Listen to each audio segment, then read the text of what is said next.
This is Ag Matters PM from the Iowa Agribusiness Radio Network, brought to you by the Iowa Soybean Association, your daily recap of the information that affects Iowa's farmers, producers, and consumers, right here in the heart of the heartland. With reports from our award-winning broadcast team of Dustin Hoffman and Riley Smith. Now, from the IARN studios in Des Moines, here's Dustin Hoffman. Good day, everybody, and welcome to Ag Matters PM from the Iowa Agribusiness Radio Network. I'm Dustin Hoffman. Today is Thursday, July the 21st, 2022. We're so glad you could join us. Coming up in today's show, I talked this morning with Iowa 3rd District Congresswoman Cindy Axne. We talked about a whole host of topics, but today we're going to cover the Lower Food and Fuel Costs Act.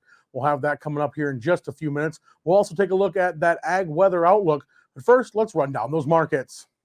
Time now for the Ag Matters PM Closing Market Summary, your source for market analysis and settlement prices from the day's trade in Chicago, courtesy of the folks at agmarket.net.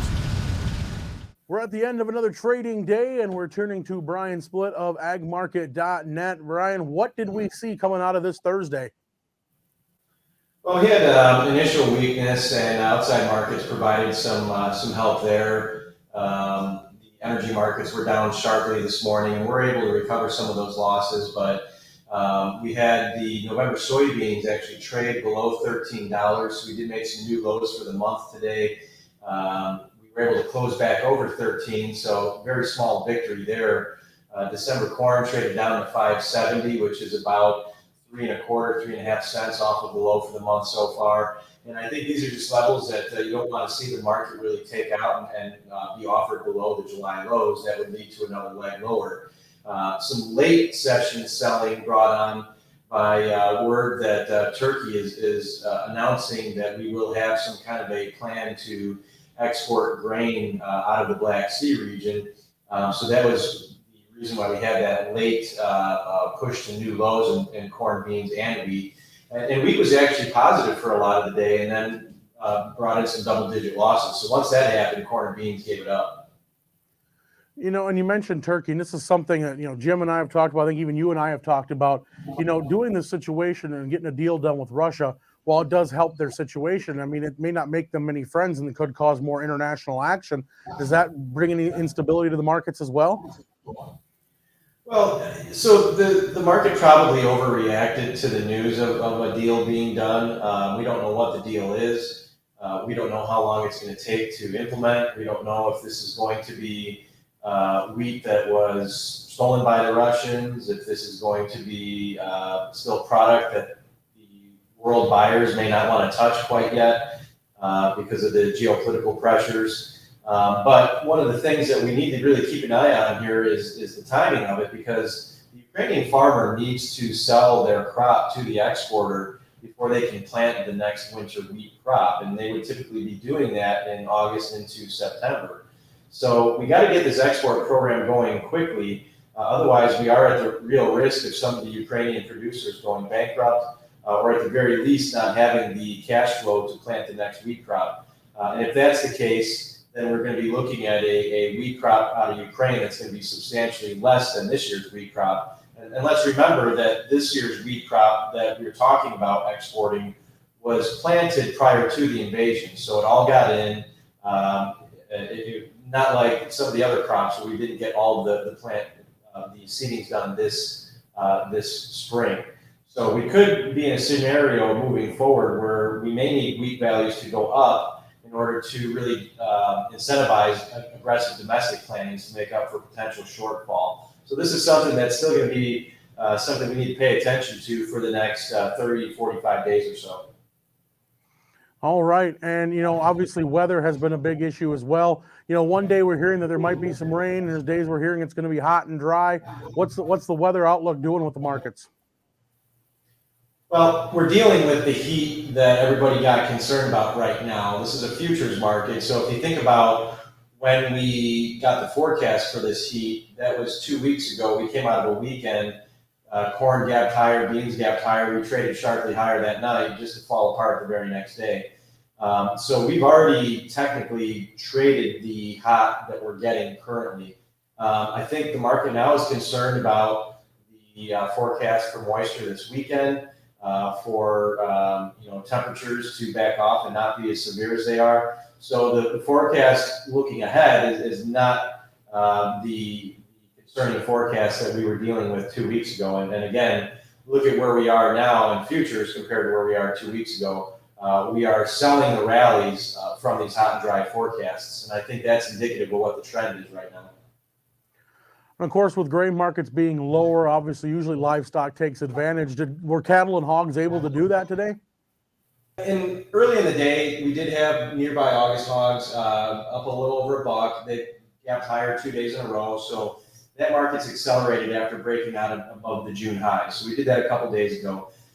December hogs took out their short-term downtrend yesterday. We went down and retested it today and then bounced. Again, I didn't see where we were at the close, dealing with a lot of the corn and bean movements here. But it looks like the hog market has at least been doing some very positive short-term technical trading, which I think we do have a potential head and shoulder bottom on these hogs that might project up towards the contract high to slightly above the contract high. We'll see how that plays out.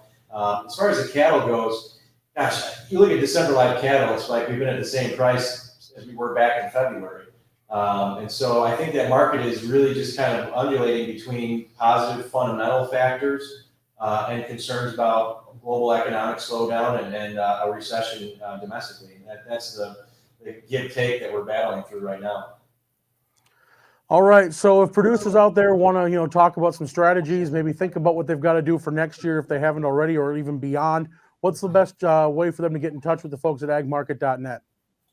Yeah, you call our general line. It's 844-4-AG-MARKET, so 844-424-6758. You can reach me directly at 815-665-0463. We are putting out a recommendation to do some hedging on Note 23 soybeans, so that'll be out. We're looking for compliance approval on that as we speak. We are 60% sold on this year's corn crop. We're 50% sold on this year's bean crop. And we're actually already 55% sold on next year's corn crop. And that's with a combination of HTAs and some option positions. All right, Brian. Well, thanks for the information. Looking forward to talking to you again real soon. Sounds good, Dustin. Appreciate it. And that was Brian Split of agmarket.net. Let's go ahead and take a look at how those markets closed, courtesy of the folks at Bar Chart. September corn was down 16.5 at 575 3/4. December down 16.5 at 573 1/2. August soybeans down 30.5 at 1418 1/2. November down 30 3/4 at 1301 1/2. Soy meal was down $3.60 at 402.90.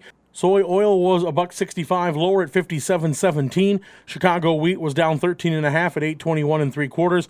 Minneapolis down 12 1/4 at 923 even. Kansas wheat down a dime at 867 3/4. December oats down a half at 454 1/2. October live cattle were 35 cents lower at 140.97. August feeders were 45 cents higher at 178.27.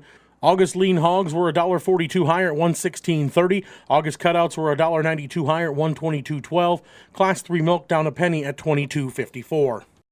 Iowa Soybean Association is driven to deliver for Iowa's 40,000 soybean farmers. We're proud to provide objective agronomic research, a helping hand with soil and water stewardship, and timely industry news powered by the Soybean Checkoff. Learn more at iasoybeans.com.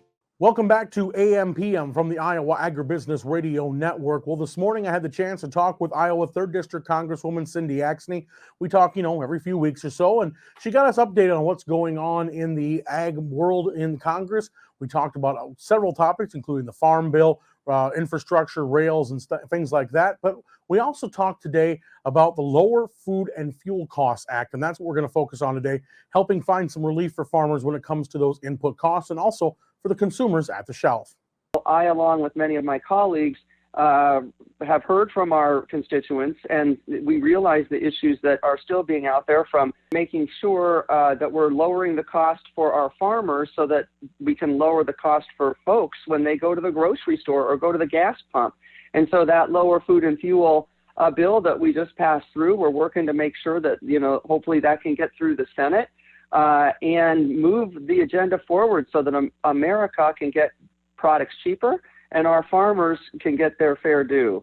So we got a lot we're juggling right now. I'm working in a bipartisan manner on all of these issues with people from across the country, from Rep. Costa out in California to our own backyard with, of course, Rep. Feenstra, who I work on a lot of ag stuff with, but Miller Meeks and Hinson are joining in as well. We've got to get these issues fixed, and we are absolutely focused on ensuring that our products are getting to market and our farmers are getting what they need. And when we address these issues like the fertilizer piece in there, we're going to lower their inputs and hopefully make things better for our farmers, not just in the short term, but for the long term as well. I asked Congresswoman Axne how legislation can help bring down input costs when the markets are determined by supply and demand, and she had this to say.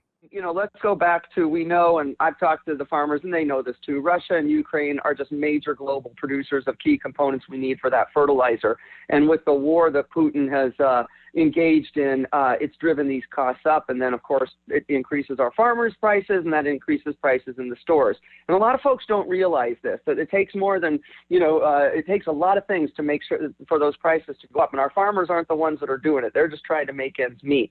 So because of these rising costs, we've got these rising food prices. Iowans are paying more. But the big thing, too, as you well know, is that planning and purchasing for next year's planting season is going to happen real soon, right around the corner here. And it's going to be greatly impacted by what the farmers are feeling right now and the decisions that they feel they need to make right now. And so we're going to expand access to precision agriculture and nutrient management planning so that we can reduce fertilizer use. That's one thing we know. We talk to a ton of farmers who say they've done a lot less input with precision agriculture. So we're going to expand that access. That's one way we're going to do it. Secondly, we're going to also provide resources, to benefit farmers to get into clean water and reduced input use by putting more plans out there for them to engage in and get the resources necessary to do that, so that they can control their inputs and they can stabilize their input prices. Some of this, if we can get this written into law quickly, we could see some things happen, I think, very soon. Some is going to take a little bit longer, as you well know, just because it takes a minute to stabilize prices out, and it's going to be a minute for us to really get that precision out there. But we're engaging in lowering the cost of fertilizer input overall, giving our farmers a break on that so they can immediately see some price breaks. And then we're engaging in a longer-term objective of getting more folks onto precision agriculture to lower their inputs overall. And then, of course, we're talking about producing the fertilizer that we need here in America. So some of it's going to be good real quickly, but not all of it, Dustin. Some of it's going to take a minute. And I hope folks can understand that. We didn't get to this place overnight. We got to this place by outsourcing way too many things that this country needs to other countries. And we should be making our products right here in this own country. I'm sick and tired of hearing presidents talk about it and never doing it. It's time we get this done.